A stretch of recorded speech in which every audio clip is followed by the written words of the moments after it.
फिर से खुशामदीद कहता हूँ आपको। मैं Zia Haider, I am a motivational speaker and trainer. आज जो टॉपिक डिस्कस करेंगे वो है बिजनेस इनोवेशन पार्ट 2। पार्ट 1 मैं इसका ऑलरेडी बना चुका हूँ, जिसमें मैंने आपको बताया था बिजनेस इनोवेशन होती क्या है, इनोवेशन करके कंपनीज कहाँ से कहाँ पहुँच गई, और जिन्होंने अपने आप को इनोवेट नहीं किया उनका क्या हुआ, उनका नामो निशानी खत्म हो गया। इस वीडियो में आपको मैं बताऊंगा कि बिजनेस इनोवेशन करनी कैसे है। 5 तरीके मैं आपको बताऊंगा जिनको एडॉप्ट करके, जिनको इम्प्लीमेंट करके आप अपने बिजनेस में इनोवेशन कर सकते हैं। देखिए, आज दुनिया में आप जो भी चीज़ देख रहे हैं, चाहे ये कपड़े क्यों ना हो, चाहे ये माइक क्यों ना हो, चाहे आपके हाथ में जो मोबाइल फ़ोन है वो क्यों ना हो, चाहे लैपटॉप क्यों ना हो, आने वाले सालों में या आने वाले मैं बात करूं 50 साल में या 100 साल में ये कुछ भी नहीं रहेगा। सारी चीज़ें इनोवेट होके किसी और शेप में तब्दील हो चुकी होंगी। आपने देखा होगा अभी एप्पल ने लॉन्च करा है एप्पल विजन प्रो। कैसे उन्होंने एक ग्लासेस लॉन्च करा है जिसको पहन के आप विजन से, फिंगर से अपना मोबाइल यूज़ कर रहे हैं। एक टैप को उठा के इस वॉल पे लगा लेते हैं, एक टैप को उठा के फ्रंट पे लगाते हैं। यूट्यूब भी देख रहे हैं, मूवीज़ भी देख रहे हैं, 3D भी देख रहे हैं, सारी चीज़ें आप उससे देख रहे हैं। तो इस पर तो वर्किंग शुरू हो चुकी है। आने वाले चंद सालों में मोबाइल का नामो निशान खत्म हो जाएगा। कोई नैरो बेस टेक्नोलॉजी आ चुकी होगी और सारे मोबाइल फ़ोन उस पर चल रहे होंगे। तो हम बात करते हैं किस तरह आप अपने बिजनेस में इनोवेशन कर सकते हैं। तो स्टेप नंबर 1 है, या तरीका नंबर 1 है, वो है क्रिएटिविटी। क्रिएटिविटी की एग्जाम्पल है कॉम्बिनेशन ऑफ 2 और मोर देन 2 आइडिया इसका क्रिएटिविटी। ध्यान से समझिएगा, आपका बिजनेस कोई भी है, आपका प्रोडक्ट कोई भी है, वो एक आइडिया है। अगर कोई और आइडिया आप उसके साथ मर्ज कर देते हो तो वो कहलाएगी क्रिएटिविटी। उसको मर्ज करने से आपका प्रोडक्ट हो जाएगा इनोवेट, मतलब आप कर देंगे बिजनेस को इनोवेशन। एग्जाम्पल से समझते हैं, कार मैन्युफैक्चरिंग कंपनीज हैं जो कार्स बनाती हैं। कार का मकसद क्या है? कार का असल मकसद है ट्रांसपोर्टेशन का, ये एक आइडिया है। एयर कंडीशन एक दूसरा आइडिया है। एयर कंडीशन के आइडिया को उठा के डालना गाड़ी के अंदर लगा दें एसी। 2 आइडिया को आपने मर्ज कर दिया, 2 आइडिया को मर्ज कर दिया तो क्या हो गया? क्रिएटिविटी। उससे क्या हुआ? बिजनेस इनोवेट हो गया, बिजनेस इनोवेशन हो गई। एक और आइडिया साउंड सिस्टम, वो एक अलग आइडिया है। आपका गाड़ी का आइडिया अपनी जगह, एक आइडिया आपने उठा के गाड़ी में डाल दिया, मतलब एसी आपने ऑलरेडी लगा दिया, अब साउंड सिस्टम को भी उठा के गाड़ी में लगा दिया। कम्बिनेशन ऑफ 2 और more than 2 ideas called creativity, मतलब 2 आइडियाज आपने डाल दिए। अब आइडियाज इसमें आप डालते रहे, क्रिएटिविटी होती रहेगी, बिजनेस आपका इनोवेट होता रहेगा, बिजनेस इनोवेशन आपकी होती रहेगी। एलईडी स्क्रीन्स वो एक अलग आइडिया है, वो भी उठा के गाड़ी के डैशबोर्ड पे लगा दी। कैमरा वो एक अलग आइडिया है, वो भी उठा के गाड़ी पे लगा दिया। Front camera, rear camera, parking के लिए। मुख्तलिफ आइडियाज़ को उठा के ट्रांसपोर्टेशन वालों ने, गाड़ी वालों ने अपने प्रोडक्ट के अंदर डाल दिया और बिजनेस को इनोवेट कर दिया। तो आपका कोई भी बिजनेस है, आप देखें आप कौन सा आपका बिजनेस है, कौन सी प्रोडक्ट है, कौन सी सर्विस है, किस आइडिया पे आप काम कर रहे हैं, कौन सा उसका रिलेटेड आइडिया जो किसी और प्रोडक्ट का है, उसको उठा के आप अपने बिजनेस के साथ मर्ज कर सकते हैं। तो आपकी क्रिएटिविटी हो जाएगी, आपका बिजनेस इनोवेट हो जाएगा। बड़ी आसान सी एग्जाम्पल है एक और, वो है मोबाइल फ़ोन की। मोबाइल फ़ोन का प्राइमरी मकसद क्या है? कनेक्टिविटी। एक जगह से दूसरी जगह पे आप बात कर सकें। लेकिन जो दूसरे आइडिया से, जैसे कैमरा था वो उठा के मोबाइल में डाल दिया, ऑडियो रिकॉर्डर वो उठा के मोबाइल में डाल दिया, वीडियो रिकॉर्डर वो उठा के मोबाइल में डाल दिया, क्लॉक टाइम वो उठा के मोबाइल में डाल दी, कैलेंडर वो उठा के मोबाइल में डाल दिया, बैंक्स की जो ऐप है, यानी ऐप जितनी ऐप्स हैं बल्कि वो सब उठा के मोबाइल फ़ोन में डाल दी। आज मोबाइल फ़ोन के अंदर दूसरे इतने आइडियाज़ शामिल हो चुके हैं कि मोबाइल फ़ोन जिस मकसद के लिए बना था उस मकसद के लिए कम इस्तेमाल होता है और दूसरे पर्पज़ के लिए ज़्यादा इस्तेमाल हो रहा है जो दूसरों के आइडियाज़ थे। आपका जो भी प्रोडक्ट सर्विस है उसमें देखें कौन सा रिलेटेड आइडिया आप उसमें मर्ज कर सकते हैं और उसको प्रोडक्ट को इनोवेट कर सकते हैं। एक और एग्जाम्पल समझते हैं। आपने वो जैकेट्स देखी होंगी, हुडीज़, उसके अंदर क्या किया? हैंड्स फ्री एक अलग आइडिया था। उन्होंने हुड के साथ इधर एक हैंड फ्री का ऑप्शन दे दिया और उसकी एक पिन आपकी पॉकेट्स में दे दी, उसके पिन आपकी पॉकेट्स में दे दी। आपने मोबाइल के अंदर उसको कनेक्ट किया, यहाँ से अपना हैंड फ्री आपने लगाई उसकी और अपने जैकेट से इस्तेमाल करे जा रहे हैं। हैंड फ्री की कॉस्ट तो वैसे ही बहुत कम होती है, लेकिन जैकेट के साथ उस आइडिया को शामिल करने के साथ उसकी प्राइस, मतलब उसका प्रॉफिट मार्जिन बहुत ज़्यादा बढ़ गया। स्कूल बैग्स हैं बच्चों के, जब वो उसमें सिलेबस आता है, जब उसमें बुक्स आती हैं बहुत भारी हो जाते हैं, बच्चे को कैरी करना बहुत मुश्किल होता है, स्कूल जा रहे हैं, ट्यूशन जा रहे हैं। एक और आइडिया व्हील्स का, वो व्हील्स उठा के लगा दिए बैग के नीचे, अब वो ट्रॉली वाला बैग बन गया। अब बच्चे भी खुशी खुशी से लेके जा रहे हैं, वालिदैन भी खुश और बच्चे भी खुश। तो कोई भी ऐसा आइडिया जो आपको लगता है कि आप अपने आइडिया के साथ उसको मर्ज कर देंगे और प्रोडक्ट इनोवेट हो जाएगा, तो फ़ौरन कर दें। सभी ऐसे ही करते हैं। इनोवेशन की डेफिनेशन मैंने आपको बताई थी। इनोवेशन इज़ द इम्प्रूवमेंट और improvisation in your current existing product और सर्विसेज। मतलब जब भी आप अपने प्रोडक्ट में कोई भी इंप्रूवमेंट लाएंगे या इम्प्रोवाइजेशन लाएंगे तो वो कहलाएगी बिजनेस इनोवेशन। दूसरे के आइडिया को पकड़ें, अपने आइडिया के साथ मर्ज करें, क्रिएटिविटी करें और बिजनेस को इनोवेशन कर दें, बिजनेस को इनोवेट कर दें। पॉइंट नंबर 2 है identify the customer pains in customer buying process. अगर कस्टमर को आपका प्रोडक्ट खरीदने में हो रहा है पेन, तो आप नहीं कर पाएंगे अपने बिजनेस के अंदर गेन। कस्टमर के पेन पे रखें मरहम ताकि आप कमाए दिरहम। 2 एग्जाम्पल से समझते हैं। पहले एग्जाम्पल ये है कि कोई आपका रिटेल आउटलेट है या मिनी मार्ट है, आपका मिनी मार्ट है, उसमें हमने कस्टमर से पूछा या आपने कस्टमर से पूछा कि आप बताएं आपको कहाँ परेशानी आती है हमारे पूरे बिजनेस मॉडल के अंदर।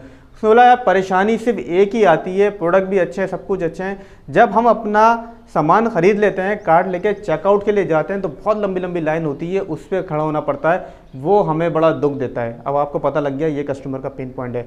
दूसरी एग्जांपल समझते हैं कि आपका कोई ई कॉमर्स का बिजनेस है, आपने कस्टमर से पूछा क्या है, उन्होंने बोला जब हम प्रोडक्ट ऐड टू कार्ट कर लेते हैं, खरीद लेते हैं तो बड़ा ही मुश्किल प्रोसेस है, पहले साइन अप करें हम आपके पास, उसके बाद ऐड टू कार्ट करें, फिर चेकआउट करें, एक लंबा प्रोसेस है, मज़ा नहीं आता है। आपको पता लग गया ई कॉमर्स की वेबसाइट पे भी चेकआउट का प्रॉब्लम है। जब आप कस्टमर के पेन पॉइंट निकाल लेंगे और उसका सोल्यूशन जब ढूंढेंगे तो आपका बिजनेस खुद ब खुद इनोवेट होता रहेगा। जैसे नंबर 1 का पेन पॉइंट क्या था, उसमें कार्ड भरने के बाद हमें लंबी लंबी लाइन्स पर रखना पड़ता है, तो आपने बोला एक काम करते हैं, हम रैक के साथ ही बार स्कैनर लगा देते हैं, कस्टमर वहाँ से सामान उठाए वहीं स्कैन करे अपने कार्ट में डाल ले, दूसरे रैक पे जाए वहीं से स्कैन करे अपने कार्ट पे डाल ले और बिल ऑटोमेटिक जनरेट होता रहेगा। हम कोई ऐसा सिस्टम बना देंगे कि जब वो स्कैन कर करके अपने कार्ड में डालता रहेगा, बिल उसका जनरेट होगा, काउंटर पे आके सिर्फ पैसे देने होंगे। इससे क्या होगा, इससे कस्टमर को लाइन में लगना नहीं पड़ेगा, आपका हो गया बिजनेस इनोवेशन। या आपने सोचा हम कोई ऐप बना देते हैं, किसी भी जगह से बंदा टॉपअप करवा सकता है, किसी भी मोबाइल बैंकिंग ऐप से उसमें पैसे भेज सकता है, कस्टमर पहले से उसमें पैसे डाल के लिया है, खरीदता रहे, स्कैन करता रहे, उसके अकाउंट से पैसे कटते रहेंगे। हमारी ऐप है जिस पे उसने टॉपअप करवाया पैसे, हम उससे पैसे काटते रहेंगे, ऑटोमेटिक एक सिस्टम बना देते हैं, पैसे कटते रहेंगे, बिजनेस हो गया इनोवेट। जब कस्टमर के पेन पॉइंट को आप समझ लेंगे और उसका सोल्यूशन निकालेंगे तो बिजनेस ऑटोमेटिक आपका इनोवेट होगा। दूसरे बिजनेस एग्जाम्पल समझते हैं जिसमें कस्टमर को चेकआउट में मसला हो रहा है, मतलब आपका ई कॉमर्स का बिजनेस है, वो कह रहा है बड़ा ही लंबा प्रोसेस है चेकआउट करने के लिए, तो आपने निकाल दिया 3 click checkout process. 3 click checkout process, पहला क्लिक उसने किया प्रोडक्ट पे जो उसने पसंद किया, दूसरा क्लिक किया उसने बाय नाउ पे, तो एक पेज खुल गया जिसमें सिर्फ बेसिक इन्फॉर्मेशन उससे मांगे, नेम, एड्रेस, फ़ोन नंबर, अगर प्रोडक्ट का उसमें कोई कलर का ऑप्शन है तो कलर, साइज, और नीचे कर दिया बाय नाउ। 3 क्लिक के अंदर उसने परचेज कर लिया, हो गया बिजनेस इनोवेशन। जब आप कस्टमर के पेन पॉइंट को समझ लोगे कि कस्टमर को कहाँ मिल रहा है पेन, उसका सोल्यूशन निकालोगे तो बिजनेस भी इनोवेशन हो जाएगी और सेल भी बढ़ेगी आपकी। अब कस्टमर को ईजी हो जाएगा आपसे खरीदने में। पॉइंट नंबर 3 है डेटा एनालिसिस। जो भी कस्टमर आपके पास आ रहा है उसका डेटा तो आपके पास हो गई, जो आप रोज़ की सेल्स कर रहे हैं, अगर 1000 कस्टमर आपके पास आ रहे हैं तो 1000 कस्टमर का डेटा आपके पास होगा, आप कितनी मार्केटिंग कर रहे हैं उसका भी डेटा आपके पास होगा। उस डेटा को आपने करना है एनालाइज, और उसको मैच करना है इंडस्ट्री के डेटा से। जैसे आपका कोई ई कॉमर्स का बिजनेस है और आपको cost of new customer acquisition पड़ रही है 400 रुपये की, मतलब नया कस्टमर आपको लाना पड़ रहा है 400 रुपये का, ये आपका अपना डेटा है, आपने इस डेटा को मैच किया इंडस्ट्री के डेटे से कि इंडस्ट्री क्या बोल रही है, इंडस्ट्री को ऑर्डर कितने का आता है, तो पता लगा भाई इंडस्ट्री में तो एक ऑर्डर 300 रुपये का आ रहा है, जबकि आपको 400 रुपये में भी प्रॉफिट है, जबकि आपको जो 400 का ऑर्डर पड़ रहा है इसमें आपको प्रॉफिट हो रहा है, लेकिन इंडस्ट्री ये कह रही है कि ऑर्डर 300 का पड़ जाता है एवरेज। इसका मतलब आप में कोई प्रॉब्लम है, आपके बिजनेस में कोई प्रॉब्लम है, उसको ढूंढिए। आपका डेटा तो मिल जाएगा आपके CRM से, कस्टमर रिलेशनशिप मैनेजमेंट से, या फिर गूगल एनालिटिक्स से। गूगल एनालिटिक्स से आपको पता लग जाएगा कि आपके वेबसाइट पे कितने विजिटर हैं, लास्ट 7 डेज में कितने आए, लास्ट 30 डेज में कितने आए, कितने बंदों ने ऐड टू कार्ट करके चेकआउट नहीं किया, कितने बंदों ने ऐड टू कार्ट करके चेकआउट भी कर लिया, वो सारा डेटा आपको मिल जाएगा गूगल एनालिटिक्स से। लेकिन इंडस्ट्री का डेटा आप कहाँ से लाएंगे, इंडस्ट्री का डेटा कहाँ से मिलेगा? इंडस्ट्री का डेटा आपको मिलेगा, कुछ फर्म है जो कि डेटा सेल करती हैं, वो सारा डेटा अपने पास इकट्ठा करती हैं, उसको एनालाइज करती हैं, उस पर रिपोर्ट्स बनाती हैं, जर्नल्स बनाती हैं, मैगजीन बनाती हैं, उनके आप न्यूज़लेटर सब्सक्राइब कर सकते हैं या उनके जो जर्नल्स हैं वो परचेज कर सकते हैं, या उनसे डेटा आप डायरेक्टली परचेज कर सकते हैं। जिसके अंदर एक है गैलप पाकिस्तान, एक और फर्म है द डायनामिक रिसर्च कंसल्टेंट, और इसके अलावा एक और फर्म है द इंटरनेशनल रिसर्च फोर्स। इसके अलावा और भी फर्म है, उससे आप इंडस्ट्री का डेटा ले सकते हैं। इसके अलावा गवर्नमेंट की भी एक फर्म है जो कहलाती है PBS, Pakistan bureau of statistics, उससे भी आप डेटा उठा सकते हैं। अब आपने डेटा परचेस कर लिया, आपने डेटा परचेस कर लिया किसी भी प्राइवेट फर्म से या गवर्नमेंट फर्म से, आपको पता लगा भाई ई कॉमर्स पे तो 300 रुपये का ऑर्डर पड़ता है, मुझे 400 रुपये का आ रहा है, इसका मतलब मेरे बिजनेस में कहीं ना कहीं लीकेज है, मुझे अपने आप को सेट करने की ज़रूरत है, मुझे अपने आप को इनोवेट करने की ज़रूरत है। अब दूसरा सिनेरियो समझते हैं कि आपको ऑर्डर पड़ रहा है 250 रुपये का, आपको ऑर्डर पड़ रहा है 250 रुपये का, इंडस्ट्री का डेटा उठाया तो पता लगा उनको पड़ रहा है 300 रुपये का, और सिर्फ 2-3 महीने तक जो ऑर्डर आपको 250 का पड़ रहा है, आपने ये मेंटेन कर लिया 3 महीने तक कि आपको 250 का ऑर्डर पड़ रहा है, तो इंडस्ट्री का डेटा यानी इंडस्ट्री का डेटा 250 रुपये पर ऑर्डर हो जाएगा। इंडस्ट्री बोल देगी 250 रुपये का पर ऑर्डर पड़ता है, क्योंकि जब आपको पड़ रहा है तो बाकी इंडस्ट्री को क्यों नहीं पड़ रहा। इतना ज़रूरी है डेटा को एनालाइज करना, ताकि आपको पता हो कि आप इंडस्ट्री के साथ मैच कर रहे हैं या नहीं कर रहे हैं, आगे जा रहे हैं या पीछे जा रहे हैं, ताकि आप अपने आप को एडजस्ट कर सकें। देखिए डेटा होता क्या है, अखबार है, अखबार के अंदर पॉलिटिकल न्यूज़ भी होती हैं, अखबार के अंदर बिजनेस न्यूज़ भी होती हैं, अखबार के अंदर क्रिकेट न्यूज़ भी होती हैं, अखबार के अंदर एंटरटेनमेंट न्यूज़ भी होती हैं। अब अखबार के अंदर जो बिज़नेस का पेज है उसमें सिर्फ एक आर्टिकल है ई कॉमर्स के बारे में या एक खबर है ई कॉमर्स के बारे में, तो पूरा अखबार हो गया डेटा, और उसमें जो 3 लाइन है आपके ई कॉमर्स बिजनेस से रिलेटेड वो हो गई इन्फॉर्मेशन। तो इतना बड़ा जो आप डेटा लेंगे तो पूरा डेटा थोड़ी पढ़ने बैठ जाएंगे, उसके अंदर जो आपसे रिलेटेड इन्फॉर्मेशन है, जैसे आपने देखा होगा बुक्स पढ़ते हुए या नोट्स पढ़ते हुए या अखबार पढ़ते हुए लोग हाइलाइटर से हाईलाइट करते हैं, वो हाईलाइट क्या करते हैं, वो इन्फॉर्मेशन करते हैं। मतलब डेटा आप उठा लें, उसमें से अपने मतलब की इन्फॉर्मेशन निकालें, ये होता है difference between data information. Data बहुत बड़ा सा होता है, उसके अंदर आपके मतलब की चीज़ें होती है, वो इन्फॉर्मेशन होती है। तो डेटा निकालें, उसको एनालाइज करें, मैच करें इंडस्ट्री से और अपने आप को इनोवेट करें। पॉइंट नंबर 4 है कस्टमर रिव्यू। आप जो अपनी प्रोडक्ट बना रहे हैं वो किसके लिए बना रहे हैं, वो कस्टमर के लिए बना रहे हैं ना, तो आप वो चीज़ बनाएं जो कस्टमर चाहता है, ना कि वो बनाएं जो आप चाहते हैं। आपने वो चीज़ कस्टमर को बेचनी है, अपने आप को नहीं बेचनी है। आपका प्रोडक्ट कस्टमर खरीदेगा, आप नहीं खरीदोगे, तो कस्टमर को अपने प्रोडक्ट मेकिंग प्रोसेस के अंदर शामिल करें। आप कोई नया प्रोडक्ट लॉन्च करने वाले हैं, आप कस्टमर को बुलाइए, कस्टमर के किसी पूल को बुलाइए, उनसे मशवरा लीजिए, उनसे इंटरव्यू करें, उनसे पूछें कि ये प्रोडक्ट मैं लॉन्च करने वाला हूँ, क्या आप ये लेना पसंद करेंगे, या ये चेंजिंग मैंने अपने प्रोडक्ट के अंदर करी है तो उसके बाद भी आप लेना पसंद करेंगे, या आप जैसे कस्टमर जो मेरे पास नए कस्टमर है, आप तो पुराने कस्टमर हैं, जो नए कस्टमर है वो आना पसंद करेंगे। अब एग्जाम्पल से समझते हैं कि आपका है बिरयानी सेंटर और बिरयानी आपकी ज़बरदस्त बिकती है, बेशुमार बिरयानी बिकती है। अब आप ये परेशान है कि यार बिरयानी तो मेरी जितनी मैं बना लूँ कम पड़ जाती है, लेकिन उसके साथ जो मैंने और प्रोडक्ट्स रखे हुए हैं जिसमें मुख्तलिफ दालें हैं, सालन रोटी है, सब्जी है, वो नहीं बिकता। तो आपने उन प्रोडक्ट को यूटिलाइज़ के लिए आपने बनाई एक डील, आपने एक प्लेट निकाली, प्लेट के बीच में रखी बिरयानी और उसके साथ रखे 3 मुख्तलिफ सालन थोड़े थोड़े। सपोज़ करते हैं कि आपने रख दी चिकन कढ़ाई, एक रख दी दाल, एक रख दी सब्ज़ी और 2 रोटी, और बीच में आपने बिरयानी की क्वांटिटी थोड़ी कम कर दी और आपने वो कस्टमर को ऑफ़र करा कि चलो मेरे अब बाकी प्रोडक्ट बेचने शुरू हो जाएंगे। और आपने एक पूल बनाया अपने कस्टमरों का जो आपसे खाते रहते हैं, कोई 10-12 कस्टमर को, उनको बिठाया और उन सबको दी और आपने बोला खाइए और मुझे बताइए। अब सब ने पहले बिरयानी खाई, बिरयानी खाने के बाद जब उनका हाथ रुका तो बिरयानी का टेस्ट तो उनका बहुत अच्छा था, तभी तो बिकती थी, उनका रोटी खाने का दिल नहीं किया। तो उन्होंने बोला बिरयानी और मिल सकती है, तो उन्होंने बोला नहीं, ये तो आपने एक और डील लेनी पड़ेगी। उन्होंने वहीं उस प्लेट वापसी करी, उसने बोला नहीं करना, नहीं चलेगा, पिट जाओगे। लोग आपके पास बिरयानी खाने आते हैं दूर दूर से, ये 3 जो आपने डिशेस रखी हैं ये खाने नहीं आते। अगर आप ऐसा करोगे तो आपसे सारे कस्टमर कट जाएंगे। तो कस्टमर ही आपको बड़ा अच्छा मशवरा कभी कभार दे देते हैं कि क्या आप अपने बिज़नेस में चेंजिंग करें और क्या बिज़नेस में चेंजिंग नहीं करें। तो आपने कस्टमर को बोला ठीक है, मुझे थोड़ी सी एडवाइस करें कि मैं किस तरह अपने प्रोडक्ट को मज़ीद इनोवेट कर सकता हूँ। तो उन्होंने बोला एक काम करो, जो आपने ये 3 डिशेस रखी है ना, जिसके अंदर सब्ज़ी है, दाल है और चिकन कढ़ाई है, इसको हटा दें, बिरयानी की क्वांटिटी अपनी जगह ही रखें, इसी जगह 3 डेजर्ट रख दें। जैसे 2 रख दें गुलाब जामुन, थोड़ी सी खीर और थोड़ी सी लबे शीरी। वो डील आपकी ज़्यादा काम करेगी। मीठा बंदा 5-6 किस्म का खा लेता है, खाना बंदा 5-6 किस्म का नहीं खाता। खाना एक ही से पेट भरता है, बाकी सारी चीज़ें वो चखता है। वो डील उनको बड़ी पसंद आई। जब उन्होंने इंप्लीमेंट करी तो उनकी सेल तो भाई चाँद पे 4 लग गई। उन्होंने बोला यार ये तो बहुत ही ज़बरदस्त मॉड्यूल है।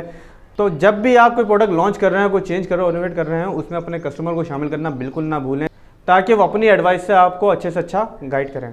पॉइंट नंबर 5 है एनालाइज योर कॉम्पिटिटर। 3 तरह के कॉम्पिटिटर होते हैं, एक होता है डायरेक्ट कॉम्पिटिटर, एक होता है इनडायरेक्ट कॉम्पिटिटर, एक होता है इमर्जिंग कॉम्पिटिटर। जो डायरेक्ट कॉम्पिटिटर है वो आपके सेम प्रोडक्ट भेज रहा है सेम कस्टमर को। जैसे कोई मार्केट है और मार्केट में 5 लाइन से दुकानें हैं कपड़ों की, और आपके प्रोडक्ट्स भी सेम ही है और ऑडियंस भी सेम ही है, तो ये हो गया डायरेक्ट कंपटीशन। सेकंड हो गया इनडायरेक्ट कॉम्पिटिटर। इनडायरेक्ट कॉम्पिटिटर में क्या होता है, वो जो ऑडियंस आपकी है, तो प्रोडक्ट्स तो सेम नहीं है लेकिन आपके प्रोडक्ट का ऑल्टरनेट वो बेच रहा है, मतलब आपको छोड़ के वो उसके पास जा सकता है, उसकी जो नीड है वो उसका प्रोडक्ट भी फुलफिल कर देगी अगर वो आपसे नहीं परचेज करता तो। एग्जाम्पल समझते हैं, जैसे सिनेमा का इनडायरेक्ट कॉम्पिटिटर है नेटफ्लिक्स। अगर सिनेमा मूवी नहीं देखेगा तो बंदा हो सकता है नेटफ्लिक्स पे देख लेगा, एक इनडायरेक्ट कॉम्पिटिटर होगी। तीसरा कॉम्पिटिटर है इमर्जिंग कॉम्पिटिटर, जो अभी मार्केट में नया है लेकिन वो इमर्ज हो रहा है, वो आने वाले टाइम पे आपका बहुत ख़तरनाक कॉम्पिटिटर बनने वाला है।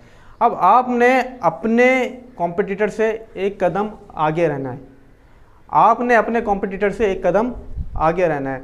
हम क्या करते हैं, हम कॉम्पिटिटर से एक कदम पीछे होते हैं। पीछे कैसे होते हैं कि लाइन से 5 दुकानें हैं, पाँचों सेम प्रोडक्ट्स बेचते हैं, सेम ऑडियंस को बेचते हैं। किसी एक ने कोई इनोवेशन कर दी, किसी एक ने कोई इनोवेशन कर दी तो उसको देख के वो बाकी 4 भी कर देते हैं, मतलब वो 4 उससे पीछे, पहले कदम उसने बढ़ाया, उसको देख के बाकी सब ने किया। जैसे मैंने आपको लास्ट वीडियो में भी एग्जांपल दी थी कि 3 फ्राइज़ की दुकान है, तीनों फ्राइज़ बेचते हैं, तीनों के प्रोडक्ट भी सेम है, तीनों की ऑडियंस भी सेम है, लेकिन जैसी एक ने इनोवेशन करी, प्लेट की जगह बॉल में देना शुरू किया तो बाकी दोनों भी बॉल में देना शुरू कर दिया।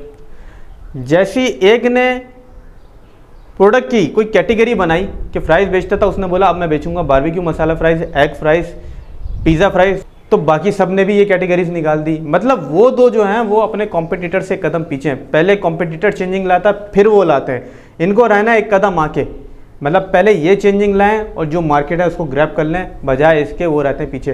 तो आपने देखना है अपने कॉम्पिटिटर पे ऐसे जैसे एक शिकारी शिकार पर रखता है। जब आप कॉम्पिटिटर से अवेयर होंगे तो अपने आप को इनोवेट करना यानी बिजनेस इनोवेशन आप आराम से कर लेंगे।